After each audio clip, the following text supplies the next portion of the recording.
अगला क्वेश्चन है, यदि एपी का सार्वधातर यानी कि डी कितना दे रखा है -4, 10वां पद यानी कि टी 10 कितना दे रखा है -8, तब हमको प्रथम पद ज्ञात करना है, ए ज्ञात करना है। कैसे ज्ञात करेंगे? जो कि इसमें सूत्र होता है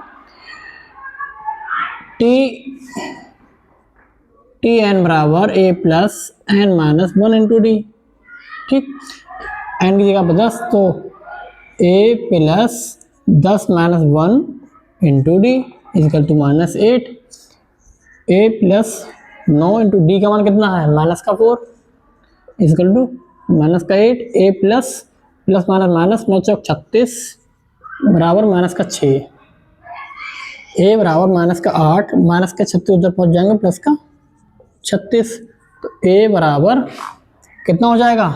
ये हो जाएगा 28, यानी कि प्रथम पद क्या है 28 है। ठीक, ऐसे करते हैं कि बोर्ड में भी आए हुए क्वेश्चन है। देखो यहीं भी लिख लिया रहे हैं। अगला क्वेश्चन 3,8 18 ... इन एपी। ठीक है, हमने बताना कि इसका कौन सा पद 78 है। कौन सा पद 78 है? ये 2019 और 2019 में ही आया क्वेश्चन है। ठीक है, कैसे ज्ञात करेंगे? कौन सा पद यानी कि हमको एन का मान ज्ञात करना है। कैसे ज्ञात करेंगे? टी एन बराबर कितना दे रखा है? टी एन का पद कौन सा है? 78 है। तो इसका सूत्र क्या होता है? A plus N minus 1 into D बराबर 78। ए कितना है इसमें? 70 में ए है 3, डी कितना है 8 माइनस 3 कितना हो गया 5, ए की वैल्यू रख दो 3 plus N minus 1 into D का मान कितना है 5 बराबर, तब एन माइनस 1 इंटू 5 बराबर 78, 3 उधर पहुंच जाएगा माइनस का 3 कितना हो जाएगा 75, एन माइनस 1 5 गुणा में ही पहुंच जाएंगे भाग में 5, एकम 5 5m 25, तो एन बराबर 15, इधर -1 उधर पहुंच जाएगा प्लस का 1 बराबर कितना हो जाएगा 16, यानी कि एन बराबर 16, यानी कि 16वां पद जो होगा वो 78 है। ठीक है, 16वां पद है 78 होगा। ऐसे करते हैं।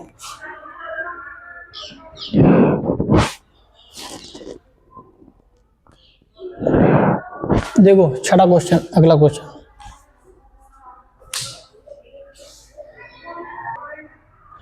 देखो, ये दे रखा है x के किस मान के लिए ये 3 पद हैं वो एपी में होंगे। अब देखो हमने एक कंडीशन लिखवाई थी आपको, A B C in AP, तब जो बीच वाला पद जो होता है वो दुगना होता है किसके? ए प्लस सी के। ठीक, ऐसे ये कर देंगे। ये ए मान लो, ये v है, ये c है, 2 इंटू वी की जगह क्या है x प्लस 8 बराबर a कितना 2x प्लस c कितना है 3x प्लस 1, इसे अलग कर लो 2x 8 दूनी 16 बराबर 3 2 5x प्लस 1। ठीक है, अब 5x इधर ले आओ, माइनस का 5x बराबर 1, 16 उधर पहुंचेगा माइनस का 16, घटाओ से कितना बचेगा 3x, ये कितना हो जाएगा माइनस का 15, माइनस माइनस कैंसिल, x बराबर 15/3, 3 पंजे 15, यानी कि x बराबर कितना आ जाएगा 5, x बराबर 5। देखो कैंसिल कौन सी आ जाएगी 2 गुणा 5 5 प्लस 8 3 गुणा 5 प्लस 1, यानी कि 5 दूनी 10, 8 5 13, 5 15 1 16, इन एपी में है ये। देख लो इसका डी क्या है? प्रथम पद तो 10 है, डी क्या है सार्वधातर नियत है, वो कितना है 3। ठीक, क्योंकि 13 माइनस 10। ठीक है, दूसरा तरीका ये भी है, अगर आपको ये कंडीशन ना याद हो तो सर्वांतर नियत रहता है। D1 बराबर D2, D1 कितना है x प्लस 8, A2 कितना, A2 इतना है, A1 कितना है 2x बराबर D2 कितना, ये माइनस ये 3x प्लस 1 माइनस 8, अब इसको हल कर लोगे तब भी इतना ही आएगा x का मान। ठीक है, ऐसे करते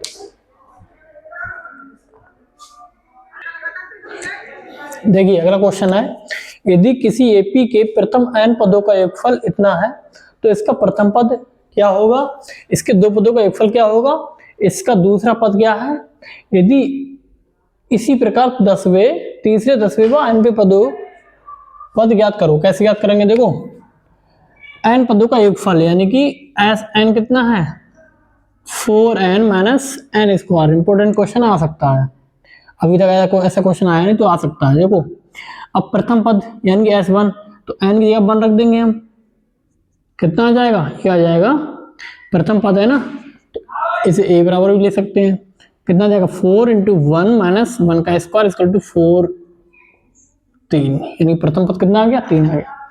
अब कह रहे हैं दो पदों का योगफल, यानी कि ये n पदों का योगफल है तो दो पदों का योगफल कितना आ जाएगा, n की जगह 2 रख दो बस, 4 इंटू n की जगह पर 2, 2 का स्क्वायर कितना आ जाएगा 4 दूनी 8, 2 दूनी 4 कितना आ जाएगा प्लस का 4, दो पदों का फल कितना आ गया।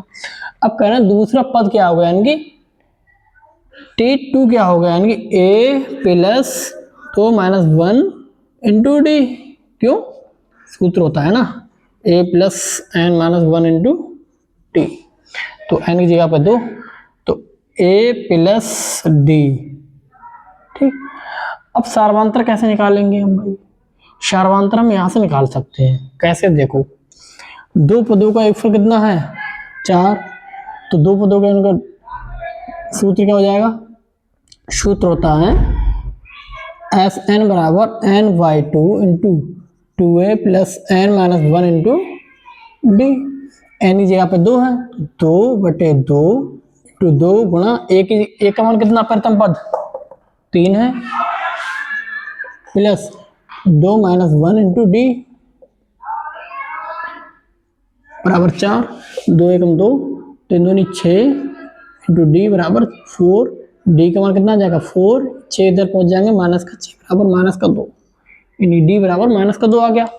अब यहाँ पर रख दो एक बी का मान, ए व डी का मान, ए का मान कितना है 3 प्लस डी का मान कितना है माइनस का 2, 3 माइनस 2 यानी कि प्लस का 1। ठीक है, ये तो आ गया दूसरा पद ये आ गया। अब ऐसी प्रकार तीसरा पद T3 कितना आ जाएगा a प्लस 2d यानी कि 3 minus 1 into D, A plus 2d, a का मान 3 प्लस 2 गुणा d का मान माइनस का 2, 3 2 दूनी 4 minus plus minus plus minus minus का 1, यानी कि T3 का मान कितना आ जाएगा माइनस का 1। इसी प्रकार 10वां पद यानी कि T10 a plus 10 minus 1 into D, a plus 9d, a का मान कितना 3 प्लस 9 इंटू डी का मान कितना माइनस का 2, 3 9 दूनी 18 प्लस माइनस माइनस कितना आ जाएगा माइनस का 15। ठीक, T10 कितना आ गया 15 आ गया। अब nवा पद यानी कि Tn कैसे आ जाएगा a plus n minus 1 into D, A का मान कितना 3 plus n minus 1 into D का मान कितना माइनस का 2 बराबर 3 माइनस 2 के अंदर गुणा कर दो 2n माइनस प्लस 2, 3 2 5, ठीक 5 माइनस 2n, ये आंसर है, n पद यह जाएगा। ठीक है, ठीक, अब इसके लगभग अब जो भी सवाल आएंगे जैसे ही आएंगे, कॉन्सेप्ट आपके क्लियर हो गए मेरे हिसाब से, अब आप सवाल कर सकते हैं। और ज़्यादा अच्छे डिटेल्स पढ़ना है तो हमारी जो रेगुलर क्लास है उसमें हमने एनसीईआरटी का पूरी एनसीईआरटी हमने पढ़ा रखी है। ठीक है, 95 क्लास में पूरी एनसीईआरटी पढ़ा रखी है, उससे आप करना, एक एक सवाल बता रखा है, एक एक सवाल। ठीक है, ये तो क्रैश कोर्स है, पूरी डिटेल्स बता रखा है, अगर आपको विस्तार से पढ़ना है तो यूट्यूब पे बिल्कुल मुफ्त में। ठीक, मिलते हैं क्लास में, जय हिंद।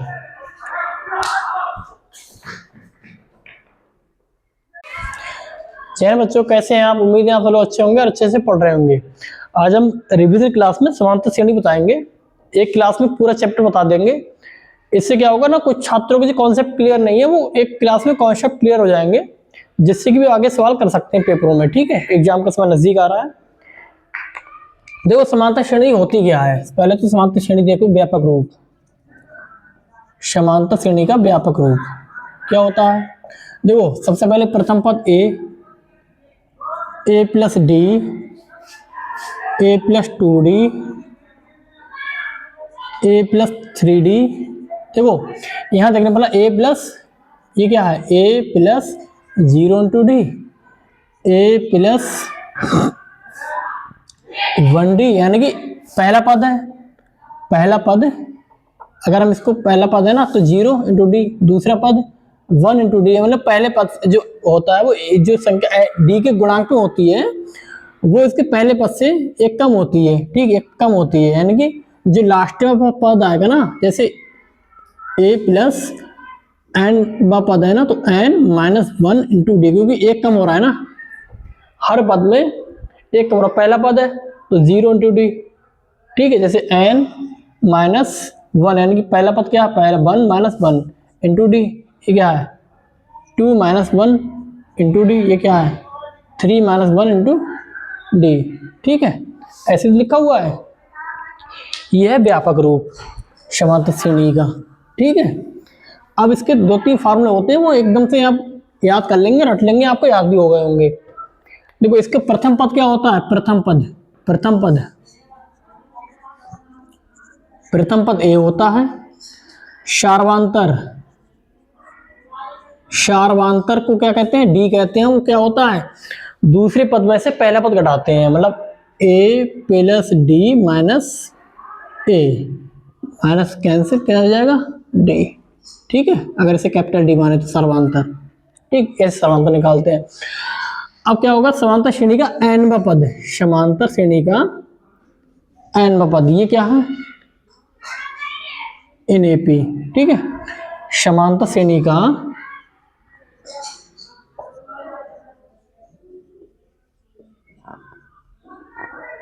एनवां पद।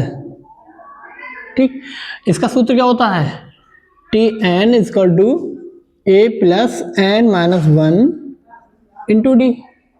ठीक है, ये सूत्र होता है। अगर समांतर श्रेणी में आ जाए कि इस समांतर श्रेणी का 20वां पद ज्ञात कीजिए, तो सारे पद दे रखे होंगे। पहला पद a होता है, सार्वधातुक निकाल लेंगे d होता है, 20वां पद ज्ञात करेंगे तो n का मान क्या हो जाएगा 20 आ जाएगा। इस सूत्र में रख देंगे, आंसर आ जाएगा। जैसे एक क्वेश्चन बता दे रहे हैं, चलो।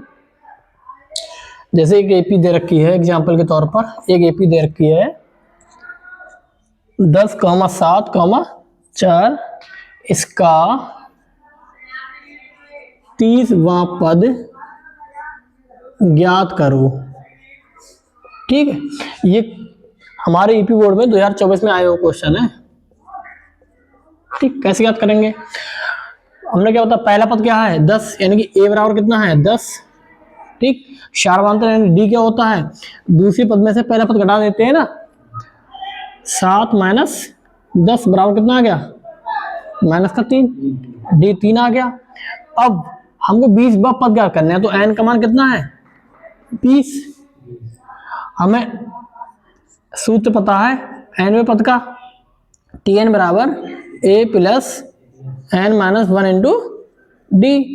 तो Tn की जगह पे कितना लिख देंगे 20, a की जगह पे 10, n की जगह पे 20, n की जगह पे 20 -1, d की जगह पे -3, इसकी 10 प्लस 20 - 1 यानी कि 19 गुणा -3, ये 10 हो गया, प्लस माइनस 19 57, कितना आ गया -47, ये आंसर आ गया। ठीक है, ऐसे करते हैं। एक कॉन्स्ट फार्मूला एग्जाम्पल से आप समझ गए कैसे सवाल कर रहे हैं। ठीक है, अब इसका दूसरा फार्मूला देखते हैं। दूसरा फार्मूला इसका है अंत से nवां पद। ठीक है,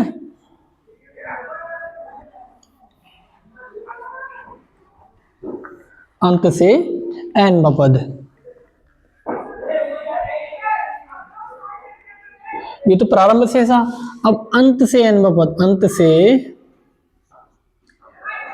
n पद कैसे?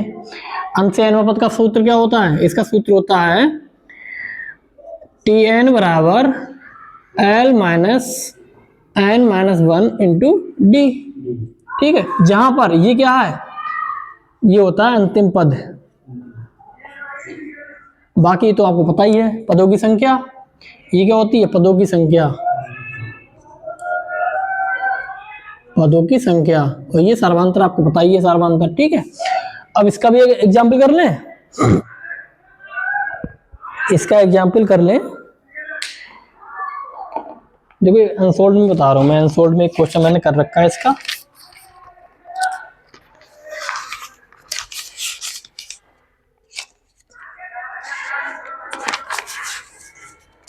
अंत से n पद,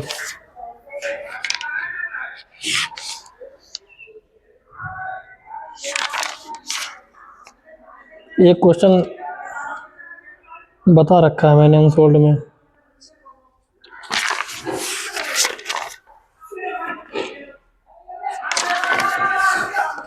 एक मिनट, क्वेश्चन ढूंढ जरा। देखिए एक क्वेश्चन है इसमें, अनसोल्ड में है ये, सेट नंबर 4 में 4,9,14 254। अब हमको क्या करना है? अंत से 10वां पद ज्ञात करना है। कैसे ज्ञात करेंगे? देखो सूत्र होता है अंत से n पद का सूत्र होता है L minus n minus 1 into D. L क्या होता है? अंतिम पद। L का मान क्या है इसमें? अंतिम पद क्या है? 254। ठीक, अब n क्या है? 10वां पद, यानी पदों की संख्या कितनी है? 10। और डी सार्वंतर, डी क्या होता है? डी होता है दूसरा पद माइनस पहला पद, 9 माइनस 4। ठीक है, 9 माइनस 4 यानी कि कितना आ गया? 5। तो यहाँ पे रख दो, n की जगह पे 10, L की जगह पे 254, n की जगह पे 10 माइनस 1, d की जगह पे 5। तो 254, 10 माइनस 1 यानी कि 9 गुणा 5, 254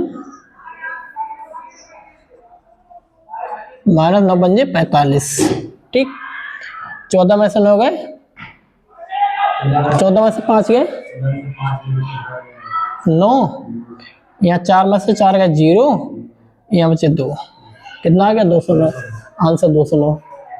ठीक है, अब देखो सार्वंतर जो होता है ना, नियत रहता है। ऐसा है जैसे ये पद माइनस ये पद, सार्वंतर हमेशा नियत रहेगा। जैसे ये पद माइनस ये पद, जैसे a प्लस 2d माइनस ये वाला पद a माइनस d, ऐसे कैंसिल, कितना आ गया? d आ गया। नियत है ना, ये भी पहला पद घटाए तब भी डी होगा, इसमें से ये घटाए तब भी डी आएगा, अगर इसमें से ये घटाएंगे तब भी डी ही आएगा। मतलब सार्वंतर हमेशा नियत रहता है। ठीक है, ये दो सूत्र हो गए। अब एक संबंध होता है, यदि a, v, c in AP में है। ठीक है, अगर 3 संख्या एपी में है तो बीच वाली संख्या जो होती है ना, बीच वाली संख्या जो होती है दोगुना होता है इन दोनों के योग के। ठीक है, a प्लस सी। ठीक, ये संबंध आपको याद रखना है। ठीक है, इनको कॉपी में नोट कर लेना। अब 2 सूत्र और रह गए हैं समानांतर श्रेणी के पदों का योगफल। ठीक है, एक सूत्र और लिखवा दे रहे हैं, फिर इसके 1-2 क्वेश्चन देख लेंगे। अगला फॉर्मूला है समांतर श्रेणी के पदों का योगफल। समांतर श्रेणी के n पदों का योगफल। इसका सूत्र क्या होता है? S n is equal to n upon 2 into 2a plus n minus 1 into t. ठीक है, जहां पर ये n क्या है?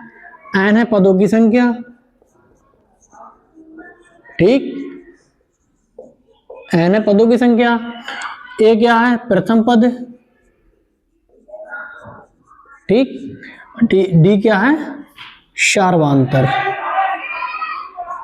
ठीक है। अगर हमारे पास अंतिम पद दिया रखा हो क्वेश्चन में, तो हमारे पास दूसरा एक सूत्र है योगफल का, वो क्या होता है?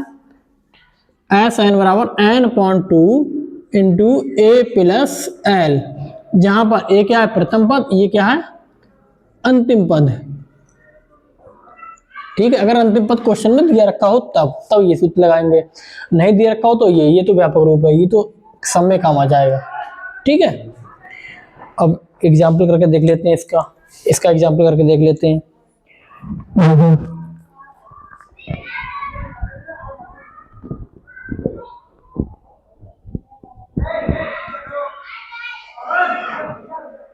देखो, चलो क्वेश्चन नोट कर ले रहे हैं। देखो, क्वेश्चन कह रहा है ऐसे प्रथम 40 धन पूर्णांकों का योगफल ज्ञात करना है जो 6 से विभाजित हो, जो 6 से भाग करने में पूर्णतः विभाजित हो जाए। ये देखो बोर्ड में 2 बार क्वेश्चन आया हुआ है, 2019 में और 2024 में। धन पूर्णांक प्रथम 40। ठीक है। तो यानी पदों की संख्या कितनी है? पदों की संख्या है 40, प्रथम 40। ठीक। अब 6 से विभाजित है, तो 6 से विभाजित करो, पहला पद तो 6 ही होगा। ठीक है। पहला पद तो 6 ही होगा। फिर दूसरा पद 6 दूनी 12, 6 दूनी 18, ऐसे ही डॉट डॉट डॉट 40 तक हम लिखेंगे नहीं, वो 40 तक होता चला जाएगा। ठीक है। अब 40 के बाद पद कौन सा होगा हमको नहीं पता, ये हम ऐसे लिख देंगे इन एपी। हाँ, 6 के गुणांक में ही होंगे। जैसे ये 6 है, 6 दूनी 12, इसको 6 से भाग कर दो, फिर इसको भी 6 से भाग कर सकते हैं। 6 चौक 24, अगला पद आएगा 24, फिर 36, ऐसे ही 6 से, मतलब 6 के गुणांक में होते चले जाएंगे। ठीक है। 6 के गुणांक में ही होंगे। तो प्रथम पद क्या है? 1 बराबर है 6। सार्वधातुक क्या है? सार्वधातुक 12 माइनस 6, ये माइनस ये, सार्वधातुक 6 आ गया। पदों की संख्या कितनी है? 40, क्योंकि 40 धन पूर्णांक कह रहे हैं ना। अब हमको योगफल ज्ञात करना। सूत्र क्या होता है? S n equal to n upon 2 into 2a plus N minus 1 into D. ठीक है। 40, एन का मान 40 है, यहाँ 40 रख दो बटे 2, 2 गुणा ए का मान कितना है? 6 प्लस एन का मान कितना है? 40 माइनस 1 इंटू डी का मान कितना है? 6। 2 से भाग कर दो, इसे 20 आ गया। 20 ब्रैकेट में 6 दूनी 12, ये कितना आ गया? 39 गुणा 6। 20 गुणा 12 प्लस 6 की से गुणा कर दो, 6 ने 54, 6 3 18, 18 और 5 23, 20 गुणा, इसे जोड़ो दो, 4 2 6, 3 और 1 4 2। ठीक। 0 2 छंग 12, 2 चौक 8 8 और 1 9, 2 दूनी 4। ये योगफल आ गया प्रथम 40 धन पूर्णांक जो 6 से विभाजित हैं। ठीक है। कुछ पूछना है इसमें? समझ नहीं आया? सब समझ आ गया? नहीं आया? कुछ ना समझ आया तो पूछो ना, इसी में कुछ ना समझ आया तो पूछो। जैसे ये समांतर श्रेणी को बनानी पड़ी। कैसे बनानी पड़ी? ऐसे धन पूर्णांक जो 6 से विभाजित हो, तो पहला धन पूर्णांक 6 ही होगा। 6 से कम अगर 5 लिख देंगे तो 5 6 से विभाजित है? विभाजित है नहीं है? 5 को 6 से भाग कर सकते नहीं कर सकते? नहीं कर सकते ना। तो पहला कोई नहीं होगा। 4 को भी 6 से विभाजित नहीं कर सकते पूर्णतः। धन पूर्णांक कह रहा, पूर्णांक मतलब जो पूर्ण संख्या है, ये तो इंटीजर। हाँ, धन पूर्णांक है जो इंटीजर नंबर है पॉजिटिव। और इंटीजर नंबर पॉजिटिव कैसे होते हैं? 1 2 3 4 जो इनफिनिटी तक जाते हैं, अनंत तक ऐसे होते चले जाते हैं। होते 4 5 6 7 8 9 10 11 12 13 14 ऐसी संख्या होती चली जाएंगी। ठीक है। ये 40 है नहीं, 40 संख्या नहीं है। ये 40 धन पूर्णांक वो हैं जो 6 से विभाजित हैं। जैसे पहला 6 है, दूसरा 12 है, तीसरा 18 है, फिर 24 है, फिर 36 है, फिर ऐसे ही आगे बढ़ते चले जाएंगे। जो 6 से विभाजित होंगे वो ऐसे 40 निकालने हैं हमें, ठीक है। अब वो 40 हमें यहाँ पर लिखना संभव है नहीं, कौन कौन से हैं, तो उसके लिए ये विधि होती है। पहला पद निकाल लिया हमने, सारवंता निकाल लिया हमने, पदों की संख्या 40 होती है। अब उनका योगफल अगर 40 नहीं लिख के सबका जोड़ करेंगे ना तो भी इतना ही आएगा। अब बहुत लंबा तो चले जाएगा, वो सब ना करने के लिए सिंपल सा सूत्र होता है, इससे 2 लाइनों में आंसर आ जाता है, ठीक है। अगला सवाल देखते हैं। अब देखो, हाँ कॉन्सेप्ट सारे हो गए। पदों की संख्या, पदों का अंश से n पद और n पद, 2 सूत्र और पदों का योगफल, सारे फॉर्मूले हो गए। अब एग्जाम्पल करते हैं 2-3, ठीक है।